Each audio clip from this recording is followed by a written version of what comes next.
qui a été manifesté en chair. Il a été vu par témoigné par l'Esprit, prêché parmi les gentils. Il a été glorifié. Tout ça, on appelle ça un mystère. C'est-à-dire que le Seigneur Jésus-Christ s'est manifesté sur la terre. C'est comme Dieu qui s'est donné à l'homme pour le salut éternel. Alléluia. Et il faut remarquer qu'il est venu. Il a prêché, on l'a tué, il est monté sur la croix, il est mort et il est rentré à la gloire. C'est ce parcours même que nous passons. Nous croyons en lui. Il a dit qu'on fera de lui de la même manière qu'on l'a fait à lui, qu'on l'a traité. On est aussi en train de souffrir comme il avait souffert. On doit aussi prêcher comme il a prêché. On doit aussi produire des miracles et des signes comme il en a fait. Et finalement, nous allons aller dans la gloire comme il est allé dans la gloire. Alléluia.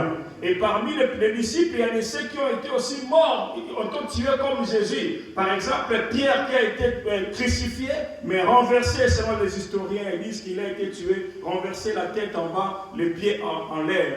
Pour vous dire quoi, bien aimé dans le Seigneur, Jésus s'est manifesté sur la terre et il est venu comme un fondement solide sur lequel notre foi est basée. Comment? Parce que les apôtres qui ont vu, les apôtres qui ont vécu, qui l'ont touché, qui l'ont entendu, qui l'ont compris, qui ont marché avec lui, ils nous ont écrit son histoire, ils nous ont écrit tout ce qu'il a fait dans le but que notre foi soit affermie sur Christ.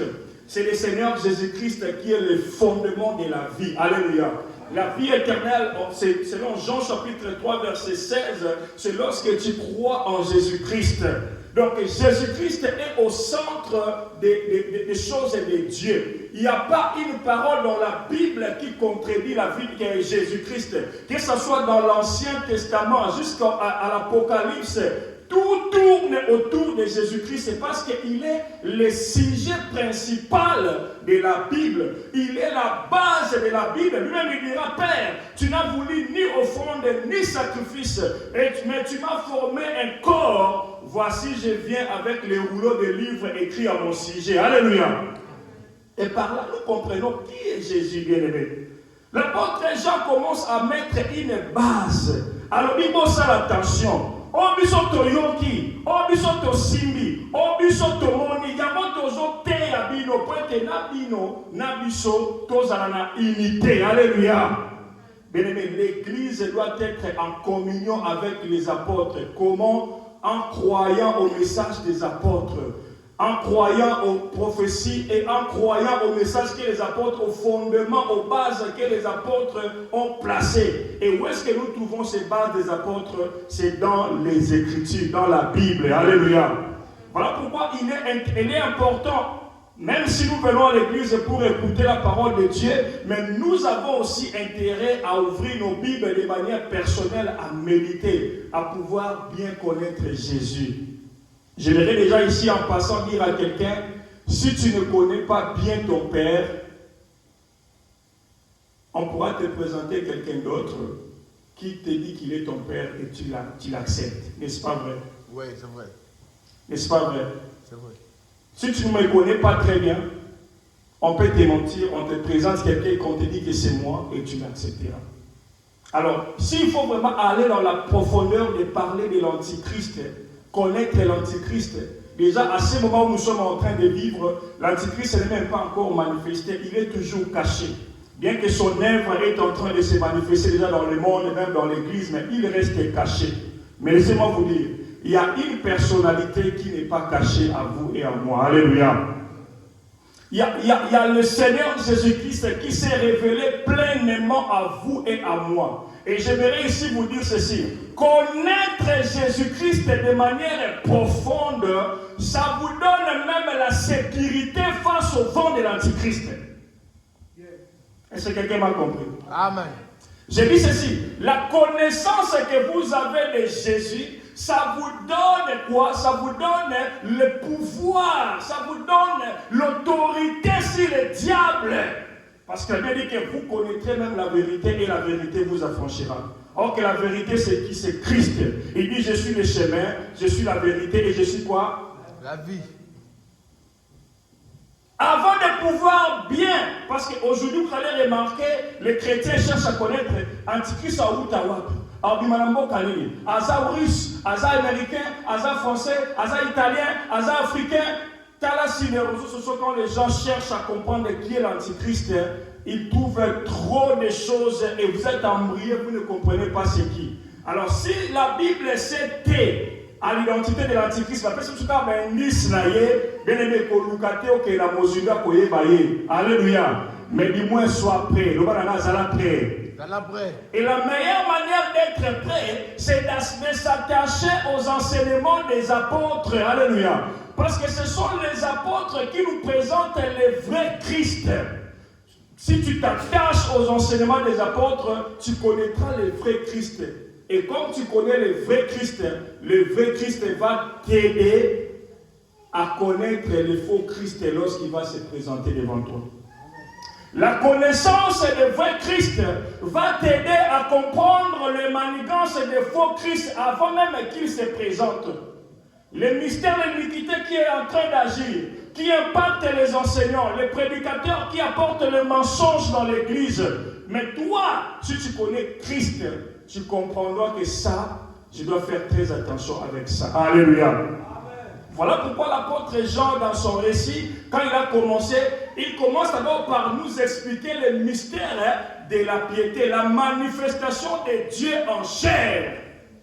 Il dit que ce que nous avons réussi, nous avons écouté, nous avons entendu, nous avons touché, nous vous avons présenté pour que nous soyons en communion. Bien-aimés, les apôtres nous ont présenté Jésus. Lisez tous les apôtres qui ont écrit. Ils n'ont écrit que sur le Christ. Tu dois aimer Jésus. Tu dois chercher à connaître le Seigneur Jésus-Christ. Tu dois développer une vie intime avec le Seigneur Jésus-Christ. Tu dois chercher, parce que plusieurs ici, on connaît Jésus que les noms. On n'a pas vraiment une profonde connaissance de Christ en nous. Parce que on ne passe pas le temps avec Christ. Laissez-moi vous dire, si vous voulez bien connaître quelqu'un, il faut juste passer le temps avec lui. Vrai ou faux? Vrai. Il faut juste passer le temps avec lui. Ça, c'est le premier fondement que l'apôtre Jean met. Il dit, je veux que nous soyons... Parce que les apôtres n'ont pas eu peur. Les apôtres ont affronté toutes les réalités qui venaient. Parce qu'à l'époque des apôtres, il y avait aussi des gens qui s'étaient identifiés aux antichrists. C'est-à-dire que les gens qui combattaient l'évangile et qui combattaient les apôtres, on les appelait aussi antichrists. Il y a même un empereur romain dans le temps qu'on pourrait identifier à l'antichrist, c'est parce qu'il combattait l'église. Mais les apôtres n'avaient pas peur parce qu'ils avaient le véritable Christ.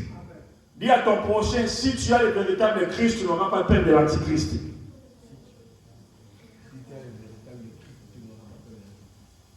Alléluia. Amen. Mais le véritable Christ, tu dois quand même le connaître, n'est-ce pas vrai? Amen. Alors ma question est, comment est-ce que tu dois connaître le véritable Christ? Qui peut me répondre? En lisant la Bible. En d'autres termes, en passant le temps avec Christ. Ok, le Christ que nous prêchons, que les apôtres nous ont présenté, il est où? Dans les Écritures. C'est-à-dire que tu dois passer le temps à lire les Écritures. Bien aimé, je disais la fois passée, aujourd'hui, on parle beaucoup plus ici, la révélation, tout qu'on sort. Mais laissez-moi vous dire, il n'y a pas de révélation sans Écriture. Est-ce qu'on est d'accord avec moi? Il y a un débat qui passe sur Internet aujourd'hui entre l'inspiration, l'écriture et la révélation. Il n'y a pas d'écriture sans inspiration. Amen. Et il n'y a pas de révélation sans écriture. On ne peut pas séparer toutes ces choses-là.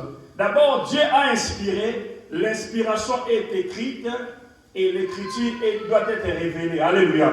Voilà pourquoi Jésus dira, le Saint-Esprit, quand il viendra, il vous conduira dans toute la vérité. C'est-à-dire quoi? C'est-à-dire que le Saint-Esprit, quand il viendra, il vous révélera ce que Jésus a déjà accompli.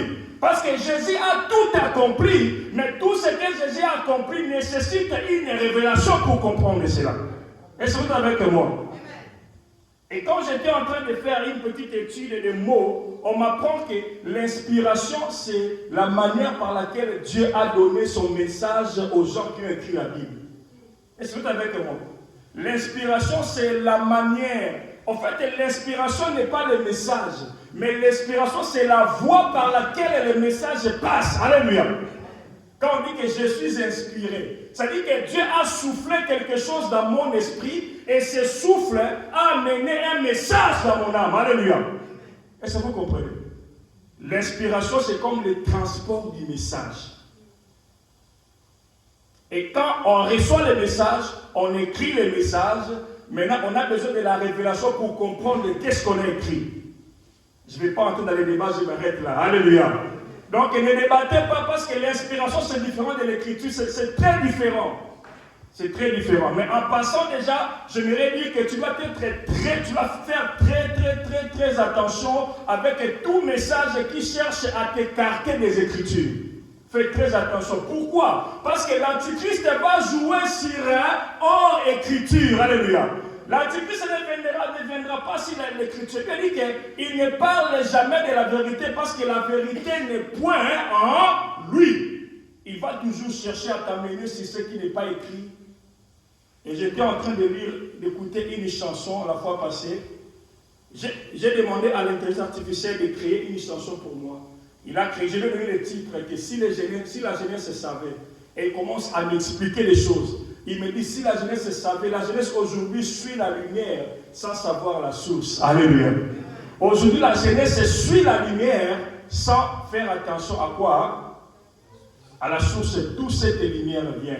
Et on avait averti les gens en disant que les lots, ma serviteur, il y a diable, ceux qui performent des miracles, des grandes prophéties, des signes, des prodiges, ils font tout pour capturer l'attention des gens. Et ils se basent sur quoi? Sur les signes. Mais ils ne vous montreront point par quelle procédure ils sont partis pour arriver là. Il y a un exigeant. Le banana exigeant. Kotika te kotala kaka oh yo moni basali mais luka po yeba e bandaki wapi po bakoma na miracle wana. Alléluia. Parce que nous sommes dans un temps où il y a beaucoup de flou, il y a beaucoup de confusion. Et si toi tu crois que là où il y a les miracles, c'est là où il y a le Christ, il y a possibilité qu'on puisse te tromper. Si toi tu crois que là où il y a la popularité, c'est là où il y a Jésus-Christ, il y a possibilité qu'on puisse te tromper. Si tu crois qu'il y a où il y a des grandes révélations, c'est là où il y a Christ, il y a possibilité que tu puisses être trompé. La première des choses que tu dois faire, c'est d'abord de connaître le Fils que les Écritures. Alléluia. Connais le Fils que les Écritures. Passe le temps avec les Écritures. Parce que c'est en lisant que la compréhension vient. Alléluia. Et aujourd'hui, les chrétiens ne veulent pas lire. Les chrétiens ne veulent pas méditer. Les chrétiens ne veulent pas passer du temps dans la méditation. Ils ont des Bibles, mais ils ne ouvrent pas leur Bible. Ils ont des Bibles, ils ne lisent pas leur Bible. Bien-aimé, comment tu veux avoir une fondation? Comment tu peux avoir une base solide qui va t'aider à faire face au vent de quoi? De la mensonge, du mensonge qui arrive actuellement à l'Église. Nous sommes en train d'aller petit à petit, parce qu'on dit que l'Antichrist est dans les secrets, mais son œuvre est déjà en train d'agir. Son mystère est déjà là. Il est déjà en train d'agir. Petit à petit, il va se manifester. Il touche déjà la religion. Il touche déjà l'économie. Il touche déjà le social. Il touche déjà le monde. Il est en train d'établir déjà des racines par-ci, par-là, jusqu'à ce qu'il va se présenter. Et lorsqu'il va se présenter, bien aimé, tout sera déjà... Le décor sera déjà planté. Il y a déjà des gens qui travaillent pour lui. Et ces gens-là, il y a certains qui sont déjà dans les églises. Alléluia. On est en train d'avertir. L'apôtre Jean dit, Boti Kalana Fondation Autotea Kibino, à savoir qui? Christ. Tikalana Katelema Nikolona Yesu. Kokenele boss à droite te. Konzama Nikolona Yesu. Yesu nenani? Yesu neli lobayan Nzambe. Koyambate oba yelio or liloba nzambe soki okopande yango te. Alléluia. Ndima oyo yo yebi na maloba na nzambe pe po yeba esengeli yo otangaka ozwaka temps ya kotanga za lokola chrétien abere pe zwaka temps ya koméditer oyo tozoteya ntango ozonga na ndako ozwi bible no bali kolandela chacun de ces paroles que nous sommes en train de dire. Est-ce qu'on peut acclamer le Seigneur? L'apôtre Jean continue. Alors, il dit, après, il y a quelques tactiques pour ça, pour que nous soyons à la poser, tous à la caler, tous à la prêt à faire face à la vaille antichrist. À part la connaissance authentique de Christ, il nous a dit aussi quoi? Nous devons être affermis dans l'assurance du salut. Dis avec moi, être affermis dans l'assurance du salut. Être affermi dans l'assurance du salut. C'est quoi l'assurance du salut? L'assurance du salut, c'est la conviction personnelle. Un chrétien doit être convaincu dans son esprit, dans son âme, dans sa pensée que je suis vraiment sauvé. Le Seigneur Jésus-Christ était mort sur la croix pour moi. Je l'ai reçu comme mon Seigneur et mon Sauveur. Et ma vie est en conformité avec le Christ. Et si le Christ reviendrait aujourd'hui, je serai avec lui dans le repos. Alléluia. C'est ça l'assurance du salut. Et vous lisez 1 Jean, chapitre 5, verset 13. Il dit ceci. Je vous ai écrit ces choses afin que vous sachiez que vous avez la vie éternelle. Alléluia. Nous allons amener bien. Quand on a un Jean, alors il n'a commis l'ibino. Pour que vous ayez bozana bon moya seko.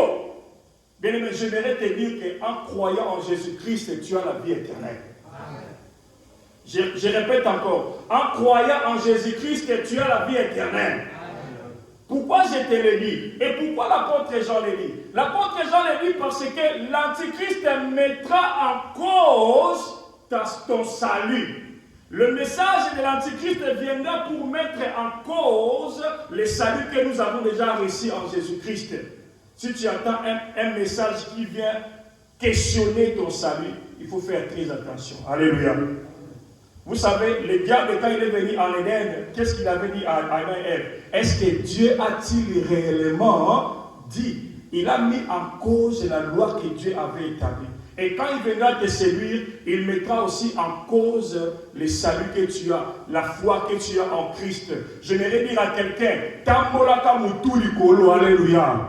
Nabi Tambolaka mutu likolo, et c'est que on proclame ta foi chaque matin quand tu te réveilles, alléluia.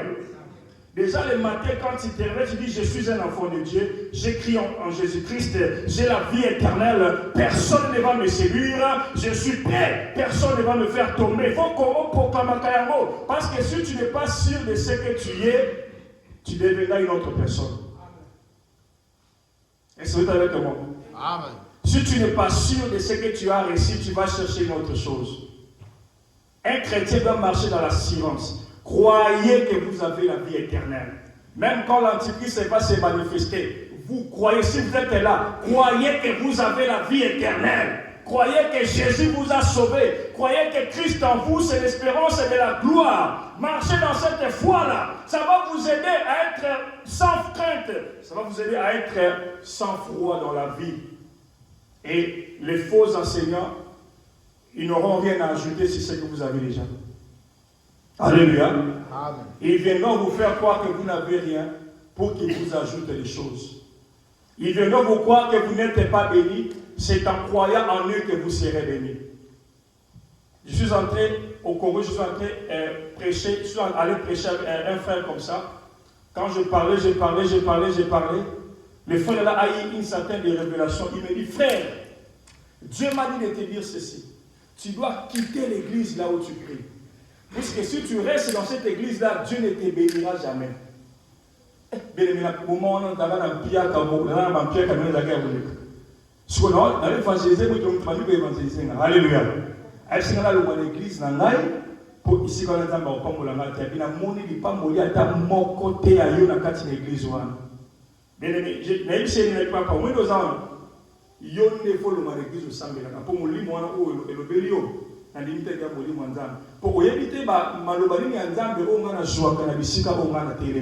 Alors, c'est que si on est l'église, c'est que yo, alléluia. C'est que total sur au pambo.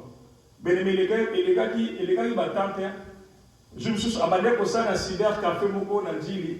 Alors moi j'étais dans la société civile au Congo, na coordination à plateforme de la société civile moko na Congo, je ne dirai pas le nom.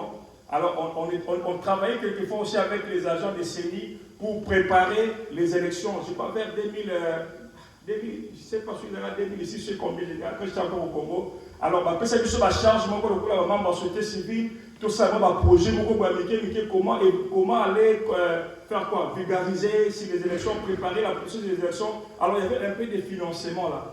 Bien aimé, alors j'ai commencé maintenant à avoir un petit rien. Amen. Alors, après, c'est un projet, tout ça, les projets, mettons aussi ici, n'a vu au Québec, c'est un projet, on a cyber, on a un ordinateur. C'est pas moi qui a ça déjà. Nous allons aller au PAM. Amen. Si vous avez un directeur, nous allons voir un directeur, nous allons un projet, on a toqué la cyber, on a besoin de papier, on a appelé nous. Si vous avez un montant, on a un ça, on a. Il y a un assistant, on a dit, mais fais un peu comme un logo. Alléluia. Vous avez cassé la rose à l'amour. Et Dieu m'a béni sous ses yeux. Alléluia. J'ai vu beaucoup de bénédictions au Congo. Et jusqu'à ce que je suis même ici, Dieu me fait grâce. Bien aimé, quand il a dit que tout le monde est ça à cause au Yoyebi. Aussi longtemps au Yoyebi que Dieu est dans la vérité. La foi que nous avons, les bases que nous avons, Jésus-Christ, ne laisse pas quelqu'un venir les briser. Nous avons combattu, j'insiste ici, parce que l'Antichrist combattra Christ. Christ, c'est la base que tu as. C'est la parole de Dieu que tu as reçue. La véritable parole de Dieu, c'est ça la base qu'il va toucher. Celui qui touche les fondations, touche toute une maison. Est-ce que vous êtes avec moi? Qui est notre fondation? Qui est notre fondation? Qu'on ne vous présente pas un autre Jésus. Qu'on ne vous dise pas que cette personne est la substitution de Jésus. Qu'on ne vous dise pas que le temps de Jésus est déjà passé. Maintenant, c'est le temps de Jean, ou je ne sais pas, Jonico. Qu'on ne vous dise pas qu'il y a une autre personne qui peut accomplir l'œuvre que Jésus a déjà accomplie. Faites attention. Si vous voyez ça, comprenez déjà que les bases sont en train d'être secouées. Est-ce que vous êtes avec moi? Est-ce que tu peux acclamer le Seigneur? La porte-parole dit, bon, en assurance, il y a qu'on dit, oh, toujours, tu es solo. La parole qu'on te presse, c'est la vérité. Crois-la et pratique cette parole. Ne te laisse pas emporter, parce qu'aujourd'hui, les envoyés du diable touchent beaucoup plus les signes, les miracles, les prophéties. Mais laissez-moi vous dire, aujourd'hui, beaucoup de miracles, de prophéties, de signes ne sont pas sur la base de la parole de Dieu. Il y a beaucoup de gens qui ont touché autre chose. Il y a aussi des vrais serviteurs, je n'en dis qu'on ne vient pas, mais la plupart ont touché autre chose. Et ils viennent pour vous séduire. Ils ne travaillent pas pour Christ, ils travaillent pour une autre personne. Alléluia. Et la deuxième chose que l'apôtre Jean est en train de donner, a dit, crois au vrai Jésus. C'est ce que j'ai déjà dit. Dans 1 Jean chapitre 5, verset 1, il dit, quiconque croit que Jésus est le Christ est né de Dieu. Alléluia. Ce que vous dit que Jésus azali Christ, Jésus qui est écrit dans la Bible, pas un Jésus noir, pas un autre Jésus. Parce que ce sont des enseignements qui sont déjà là. Il est venu une fois pour toutes et il nous a apporté la vie. Croyons en lui. Alléluia. Cherchons qu'il nous conduise. Cherchons à développer une vie d'intimité avec lui. Car nous sommes nés de Dieu si nous croyons en Christ. Et dans 1 Jean, chapitre 9, verset 4, on est toujours dans 1 Jean, il dit ceci. C'est lui qui dit, j'ai connu et ne garde pas, c'est lui qui dit, je l'ai connu et ne garde pas ses commandements, c'est un menteur. Une autre base que l'apôtre Jean nous dit ceci, il dit ceci, vivre une vie de transformation réelle, même progressive. C'est-à-dire quoi? Il faut oser l'assurer que vie n'a pas échangé, vous n'êtes plus la même personne. Ça fait partie aussi de l'assurance du salut. Parce qu'un chrétien ne peut pas être sans foutiste. Un vrai chrétien, à cause de m'en fouter. Et assemble-la, asa bien. Assemble-la, asa bien. Attends ma Bible, asa bien. Attends ma Bible, asa bien. Ce n'est pas possible, bien-aimé. Tu dois être sûr que tu vis vraiment ta vie chrétienne. La vie chrétienne ne sont pas des instants chrétiens, mais c'est une vraie vie que tu dois vivre chaque jour. Alléluia. Et comment vivre la vie chrétienne lorsque tu gardes les commandements, lorsque tu pratiques les instructions de Christ. Et un autre point, l'apôtre Jean nous recommande d'aimer les autres. Dis avec moi, aimer les autres. Le va encore, aime les autres. Aime les autres. L'amour est un test central. Il y a cause à l'amour en Nzambe. Jamais un enfant de Dieu peut être dans la haine. Jamais, jamais, jamais, jamais un enfant de Dieu peut développer la haine. Et aussi, tout le monde qui a les gens la et belé. Car l'amour de Dieu consiste à garder ses commandements. 1 Jean chapitre 4, verset 8, dit que Dieu est amour. Alléluia. Dis avec moi encore, Dieu est amour. Dieu est amour. Matthieu chapitre 22, verset 37, Jésus dit, tu aimeras le Seigneur ton Dieu de tout ton cœur, de toute ton âme, de tout ton esprit. Voici le premier et le plus grand des commandements. Matthieu chapitre 22, verset 38, la Bible dit ceci, tu aimeras ton prochain comme toi-même. Alléluia. Amen. J'avais déjà parlé sur l'amour, je mets encore un clou là-dessus. Le vrai test de la vie chrétienne, le vrai test que tu es sauvé, le vrai test que tu as reçu le Seigneur Jésus-Christ, c'est lorsque l'amour est en toi. Est-ce que vous êtes avec moi? Amen. L'amour de Dieu en toi, c'est le vrai test. Il faut ça qu'à toujours tester à Bolingo, à tout moment. Quand tu te réveilles le matin, dis-toi, est-ce que j'aime les gens? Alléluia. Ça, c'est Jean qui nous enseigne ça. Parce que Jean ne nous fait pas peur. Il nous donne des mesures de sécurité. La base qui est Christ. Alléluia. Croire dans le vrai Jésus, être affermi dans l'assurance de votre salut et avoir l'amour comme étant le central de votre vie. Bien-aimé, dis avec moi l'amour. Dis encore avec moi l'amour. L'amour. Dis encore avec moi l'amour. L'amour. Le seul commandement que le Seigneur nous a donné, c'est sur l'amour. Et je vais terminer ici. Le livre de 1 Jean, c'est un livre très court dans la Bible. Ça seulement 5 chapitres. Mais c'est un livre qui parle plus de l'amour que tous les livres de la Bible. Est-ce que vous le connaissez? Il y a le mot amour avec ses déclinaisons sont répétés plus de 50 fois dans le livre de 1 Jean, aux environs de 50 fois. Est-ce que vous pouvez imaginer ça? Là où il est en train de donner des bases sur la préparation face au vent de l'Antichrist, il se base sur l'amour. L'amour du prochain et l'amour de Dieu. Dans ces livres, vous allez voir le mot commandement répété au moins 14 fois. J'aimerais dire même que plus que le livre de Deutéronome. Pourquoi? Parce que le livre de Deutéronome a plus de chapitres par rapport au livre de 1 Jean. Alors si on prend les 14 fois de 1 Jean multiplié par le nombre de chapitres, là où le mot commandement est cité dans le livre de Deutéronome, vous allez vous rendre compte que le livre de 1 Jean a beaucoup parlé sur le commandement et sur l'amour. Et on ne peut pas séparer Dieu de l'amour parce que Dieu est amour. Alléluia. Donc voilà, Dieu est amour. Et le commandement de Dieu, c'est l'amour. Si Dieu est amour et que le commandement de Dieu, c'est l'amour, c'est que l'amour, Dieu et le commandement, c'est la même chose. C'est la même chose. Tu ne peux pas dire que tu connais Dieu si tu n'aimes pas ton prochain. 1 Jean nous dit ça. À ce temps de la fin, l'Église va sombrer dans la haine. Jésus avait dit, quand l'iniquité sera accrue dans le monde, l'amour des plus grands nombres sera refroidi. C'est-à-dire que la croissance du mystère de l'iniquité, de la manifestation de l'Antichrist, parce que progressivement il apparaît et l'amour va décroître. Et voilà pourquoi aujourd'hui dans nos églises, il y a des conflits, il y a des jalousies, il y a des méchancetés, il y a des poisons, il y a des tueries, il y a beaucoup de choses dans les églises. Mais je déclare au nom de Jésus que dans notre église, ces choses n'existent pas. Si vous êtes avec moi, levez-vous, on va prier. On acclame le Seigneur. Acclamez le Seigneur, acclamez le Seigneur, acclamez le Seigneur, acclamez le Seigneur. La Bible dit que la preuve a beaucoup marqué, c'est ce qu'il y a mis le baoyo.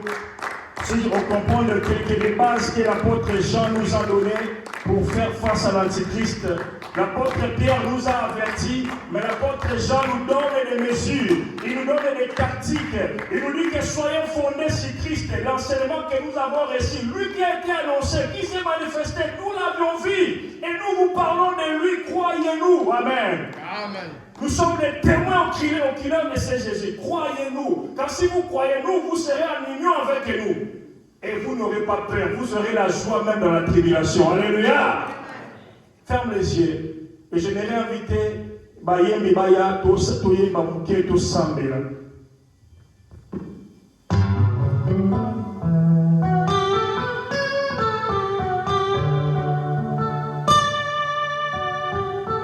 Anga misho na yote vile la nzambe.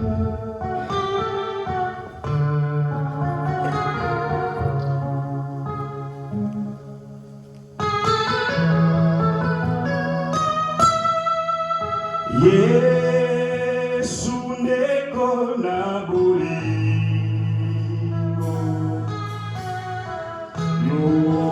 yofulingi na mingi yokufela kingai yotalisinga jeya nimba.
Yahweh tambwisanga ikolo, Yahweh tambwisanga na mona loboko na yo, Yahweh tambwisanga ipote na kwea te naza na fondement solide à ce temps de la fin que je ne sois jamais secoué ni ébranlé na kombo na Yesu Masia.